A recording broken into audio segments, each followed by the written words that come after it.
Well, I left Kentucky back in '49 and went to Detroit working on assembly line. The first year they had me putting wheels on Cadillacs. Every day I'd watch them beauties roll by, and sometimes I'd hang my head and cry, 'cause I always wanted me one that was long and black. One day I devised myself a plan that should be the envy of most any man. I'd sneak it out of there in a lunchbox in my hand.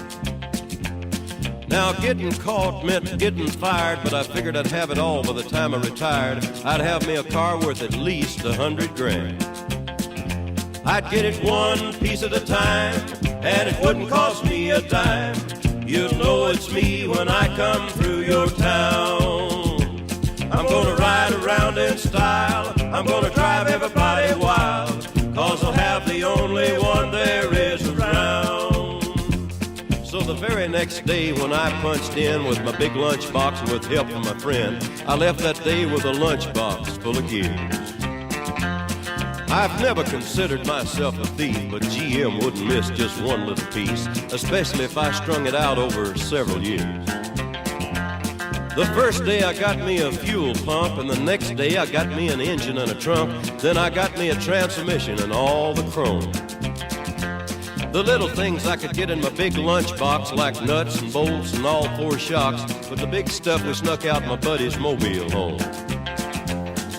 Now up to now my plan went all right till we tried to put it all together one night, and that's when we noticed that something was definitely wrong.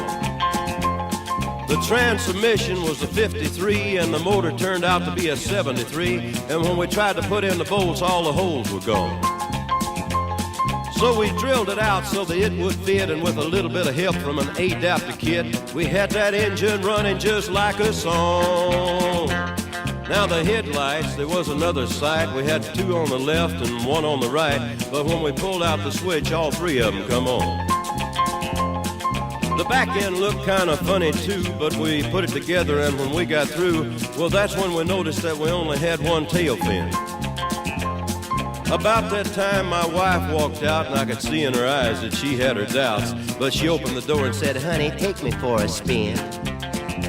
So we drove uptown just to get the tags, and I headed to ride on down Main Drag. I could hear everybody laughing for blocks around. But up there at the courthouse, they didn't laugh, 'cause to type it up, it took the whole staff, and when they got through, the title weighed 60 pounds. I got it one piece at a time, and it didn't cost me a dime. You'll know it's me when I come through your town. I'm gonna ride around in style, I'm gonna drive everybody wild, 'cause I'll have the only one there is around.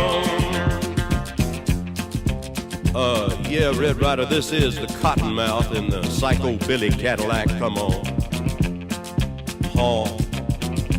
This is the Cottonmouth, and negatory on the cost of this machine there, Red Ryder. You might say I went right up to the factory and picked it up. It's cheaper that way. What model is it? Well, it's a 49, 50, 51, 52, 53, 54, 55, 56, 57, 58, 59 automobile. It's a 60, 61, 62, 63, 64, 65, 66, 67, 68, 69, 70 automobile.